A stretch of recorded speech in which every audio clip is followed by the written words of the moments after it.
इतने के पिछुरिए तनी बाहर दी सब तो पतई गिर गिर के पूरा घर आंगन एकदम एक कल रहत है कितना पतई मार लागल है बोल हैं मारी है ना पिलुआ पड़िया सन मड़ाइयो छावे के बाद का कौनी पैसा के दिन यार मड़ाई जुआता एगो चमकी लेके डाले के बा काटा कल जो महंगाई भेटा के आसमान से धइले बा ए दीदी जी का हो खाना का बनाई जी? ए दाल भात बना दो अब हमें सुरन के सब्जी होखी वो बना दे सुरनवा नहीं तो अदौरी बना देबो का सुखाते बा लेकिन अदरी भेले नहीं ना फूली तबे न बनी। अरे तो फुला दो वो में कौन कहीं के टाइम लगेला ठीक बा दीदी जी अदरी बनाए के बना। हाँ ठीक है ना धर छोड़ी ले जा आ कनिया नु कि हम जानी तनी खेता हो रे चरी उरे काटे के बा ठीक ना आ घर दुआर में केहू आवेला नु तो केवाड़ी ना खोली कह दिनु कि दीदी जी बाहर गइल बे केहू आई तो हमरा से बात करे ठीक नु ठीक तू मत बाहर निकलिया का बुझाई ठीक बा दीदी ठीक भजा एने मत रह ठीक ना जाते तनी अब चरी उरे काट के तनी से गोबर ओबर काट दही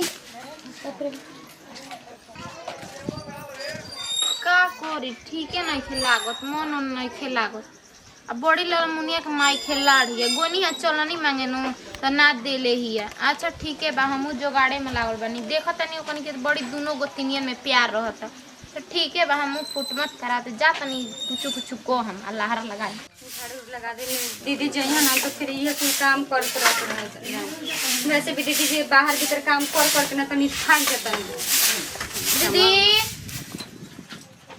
दीदी के हाँ दीदी जी नहीं की का कन्या ना दीदी जी नहीं थी ठीक बा तो बैठो कने काम रहला का ना दीदी जी नहीं थी का कन्या तारा में संस्कार नहीं के का ठीक है कहत रही दीदी जी कि तू ऐसन घर के आइल बड़ू ऐसन घर के आइल बड़ू ई के कहतनी जी ठीक है नु कहतनी मतलब कहल के चाहतनी आप अरे तनी बैठो ना बैठो तारा ले बात नहीं करी आ जान तो कन्या तार दीदी जी बानी नु तो तारा बारे में बड़ी खराब बात कही ना देखी हम जाने तनी हमरा बारे में दीदी जी कबो कुछ खराब ना कह सकेली तू गजब बात बतिया तो कोने तो हम मने झूठ बोलते नहीं तू हमरा के अपन दीदी लेखा समझी हो तो बताई खुल के बात के कहल का चाहतनी आप जान ताड़ू का कहेली कि उ होइसन हिया खराब हिया होकर के रखले बिया ओकर बहिनिया भाग चाची में तार बहिनिया भाग गइल देखी हमर बहन भागल नहीं क्या हमर बहन घर से चढ़ के बिया कर ले बिया ठीक नु के कहता जी कि हमर बहन भागल बिया हम रख ले बानी तो जान तो कन्या हो तार बड़की गोतिनी तार दीदी बाड़ी नु उहे कहत रही एकरा मतलब दीदी जी के जितने करो उतने अड़चत नु बतावा हमरा घर के बारे में इतना ढेर शिकायत ताहरा मुहा पे चिकन बतियाले लेकिन गौवा में जाले नु त बड़ी बात जान जा शिकायत करेले कि होइसन घर के या होइसन घर के ओकर बहिनिया लेके भाग गइल तू के उ के रखले बाऊ आई हे रामा उ हमर घर के परिवार के आदमी जानतन कि गंगा लेके हमनी के पवित्र बानी जा ऐसे दीदी जी हमरा बारे में सोचतनी हमरा ई ना पता रहल ठीक बा तू पूछ लिया एहन त हम जातनी ठीक बा ठीक बा ढेर लगाव ना रखनी उ जाके ओने शिकायत कर लिया तू हमार प्यार ना कोई उनका ले ठीक कहतारी बतावा हो हम माई लेखा करत रहनी बड़ दीदी के कहा चला हमर मम्मी नहीं के तो कम से कम सास के बदला हमर दीदी बाड़ी नु उ करते धरते बहिन लेखा मानते जानत इस हर एक काम हम जी कह के कर देत रहनी आई हमर शिकायत गांव घर में घूम के करते नु आज आवे तो आप तो नहीं हमारे काम करवा के देखा ले सब कर दिनु तब कहस हाय झाड़ू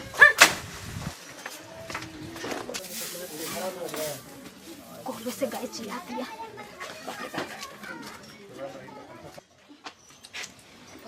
गरम से तो बुझाता का दीदी केने कोई रही अरे गोई ना रही हो कनेउआ ए जे भूसवा निकलत रही अब कैसे रहुआ घर कन्या आइल बे कि चलनी मांगे कोनी है त मुंह उरुआ जैसन कह के चलनी ना देले ही है कैसे कहतल हो देखो कुछ कह दे हमरा बारे में कि हमरा कनेउआ के बारे में कुछ मत कह लाखों खोज दिया पर खोजला पे हो पतो गोतनी ना मिली त समझ लो ऐसे ना प्यार करत तनी त उ रगड़ बारे में शिकायत करत चलती है जाई जैसन करनी वैसन भरनी का कहती है हमारे बारे में तारा पे तो हमारा विश्वास हुए त ना रहता कि कहे कि सुन ले बनी गांव में तोरो बारे में कुछ हां तो ठीक है बा हमारे बारे में सुन ले बनी तब काहे के हम बताए दे रहे हो तब बता दो माने गांव घर कहेले त कोकनी के कहला विश्वास नहीं करतनी तू बता दे का कहत रहे हमरा इहे त कहत रहे कि दीदी जी बड़ी माने खाए के ना ऐसे रोकी ना खाना ना देने खाई जाई ना त रोक दी ना ऐसे होइसे हां होइसे कह देली हो हमरा बारे में अब जाई रे कुछ करी हम त जाता नहीं हाँ ठीक बा जाई।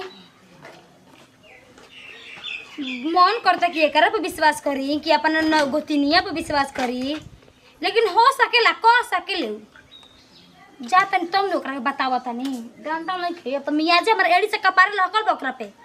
पुजवा ए पुजवा का हो महारानी जी कहां वाली तनी के घरवा में से का हो का भाई काहे इतना चिल्लातनी जोर जोर से? ठीक न ठीके कहत रहे जतिया कि कह सकेले का हो का कहले बाड़ू कि तारे हम खाना खातिर रोक लगाई ना। हम काहे के कहे जाई जी? आपो कौन सा हमर कसर बाकी रखले बानी? कहा तनी कि हम ना यार लेके भागल बानी। आई जी तंगी लात लात रहे आप ही खातिर हम कितना कुछ करत रहे। हम अपन माई लेके मानत रहे जी आपके। आप हमर कुल ही सब करता नहीं हमर घर के नैयर के सब बेइज्जती करके धइले बानी। तो अच्छा है इतना तोर के तनिको लाज शरम नहीं खे हैं? अरे रानी हमारे लाज शरम काहे न रही? और सच्ची लाज शरम बतान आप बहुते करत रहे लाज शरम। आप तो बिल्कुल ना करम। हई रानी पत्र कटनी हमरा कैसे गाड़ देती रे? तोरा खावा पर छोड़ बन से कम मल रही कि तू होइसे अच्छा हमर भतार मर जी त तू ही हम मत ऐसी रह बुना तार मर्दा पर हम ही रहम। अपन मुंह ना देख लू हमरा मर्दा पे जेबू मिले खा। हां तार मर्दा पर हम तो कहू ना जान बड़ा का सोचले बड़ तार मारे से त सुन तारा फूके आई जाना हड़ी लेके पेट बना। तने कहला के बाद में जाती है गांव में शिकायत करे बतावा हसे आदमी होखेला। अरे छुछुंदरी हम ही शिकायत करते तोर अरे नहीं कहा दे क्या कहले बारे ओकर? अरे फचनी देख फचनी चुप हो जाना तो जाते से। अरे भले का तू चुप रह ना। हमरे का हाथ लगा तड़ू आए हो हां काहे हाला कहली हरी तो कहती हरी से पूछा था अका दीदी काहे हाला कइले बानी जा? हाला कहले बन जा। देखी दीदी इहे बता दे बताई जे जी तनी बताई ता ई का कहत रहे हम बहिन नैहर में भागल बिया हम भता के रखले बानी। अरे कहत रहो हमरा से कि हमरा के खाना खातिर रोक लगाओ तू हैं? हम नहीं के कहली हमारे के काहे कहतरी? हम कहले बानी कहली ना रे जी। आई रे बाबा कटवानी हो जाए और रे के खरस रे। आये दीदी का कहतई? हम ना कहले रहे। आए मंग जरनी अते हमरे के जी के का कहत रहिस रे? अरे मां छोटकी हमने के झगड़ा नहीं खे ई मेन खला की है बिया रे। हां ये दीदी जी ये के कहत रहले त हम भाई के संगे फसल बनते है करे रखले बने हमर बहिन भागल बिया त हां आये ये दीदी दीदी का का कहलिया। कहतनी? हम कहले रहे हम जाते हमारे घरे में भोग जानी कहां जानी है? कहां जानी हो?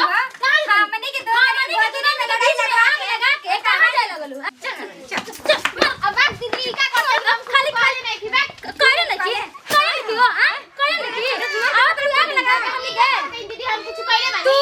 के करे बा तू था बता आई ठीक हो आ ठीक आ बाप रे बाप मार दिया दीदी का कहतनी? हम कुछ कहले बानी। के हो हाटी कुछ हम कहले बानी। कोई देखी हो तेरी आग लागल हो कहले चोरी ऊपर से सीना चोरी है दीदी सीना चोरी मार आवा हो आवा मार कहां से चले बड़े अरे मार माई का मार ये दीदी हम दूसरा के घर में आग लगा बंद कर बंद कर हम का करतई?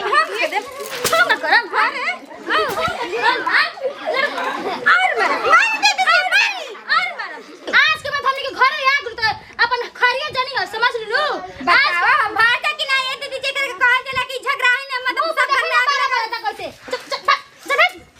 नेटू इन कहीं के सुता वाली आवत तड़ी घर घर में आग लगावे खातिर रानी कहीं के चला तारो कह दिन ककरा कनी आप दूसरा का बात पे तू मत आवल कर ठीक ना।